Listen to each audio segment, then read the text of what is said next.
দর্শক, বন্যা, ঝড়, জলোচ্ছ্বাস মোকাবেলা করে নোয়াখালীর সুবর্ণচরের বিভিন্ন চরাঞ্চলে বেগুন, করলা ও শসা সহ নানান জাতের সবজি উৎপাদন করছেন কৃষকরা। এ নিয়ে আরো জানিয়েছেন আমাদের সহকর্মী আকবর হোসেন সোহাগ। ঝড় জলোচ্ছ্বাস ও বন্যা মোকাবেলা করে নোয়াখালীর চরাঞ্চলে কৃষকরা আবার কৃষি ফসলের আবাদ শুরু করেছে। নোয়াখালীর সুবর্ণচর, হাতিয়া, কবিরার সহ বিভিন্ন অঞ্চলে হাজার হাজার কৃষক কৃষি ফসল উৎপাদন করছে। আমি আছি এখন নোয়াখালীর সুবর্ণচরের চজ্জবরের একটি ইউনিয়নে। এই অঞ্চলে কৃষকরা বেগুন চাষ, করলা চাষ, শশা চাষ সহ বিভিন্ন চাষাবাদ করে তারা লক্ষ লক্ষ টাকা আয় করছে। আমি অনেক কৃষকদের সাথে আমি কথা বলছি।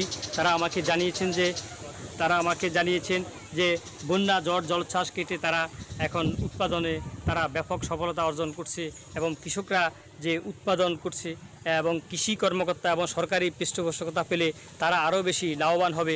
আমি এই কথা বলছি অনেক কৃষকদের সাথে। বান্ডেল থাকলে প্রতি সেনমানিতে টাকা বাঁচবে।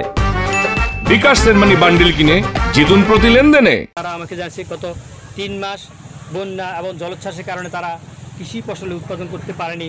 যদি জলচাষ কেটে তারা আবার নতুন করে তারা কৃষি উৎপাদনে তারা উৎপাদন করছেন। এবং এই অঞ্চলে কৃষকরা আরও অভিযোগ করে বলেন যে এই অঞ্চলে ছজ্জবরে ভুলুয়া নদীর ভাঙনের কারণে অনেক কৃষকদের ফসল ক্ষতি হচ্ছে। যদি ভুলুয়া নদী ভাঙন প্রতিরোধ করে তাহলে এই অঞ্চলে আরও বেশি উৎপাদন বেড়ে যাবে এবং কৃষকরা তারা আগ্রহ বাড়বে।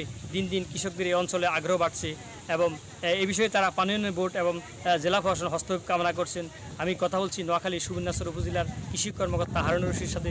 তিনি আমাকে জানিয়েছেন যে তিনি এই অঞ্চলের কৃষকদের সবসময় খোঁজখবর রাখছেন এবং কৃষকদেরকে প্রশিক্ষণ এবং প্রণোদনা দিয়ে যাচ্ছেন এবং কৃষকরা যে কোনো সহায়তা চাচ্ছেন। কৃষকদেরকে যথেষ্ট পরিমাণ এখানে কৃষকরা ফসল উৎপাদন করছে।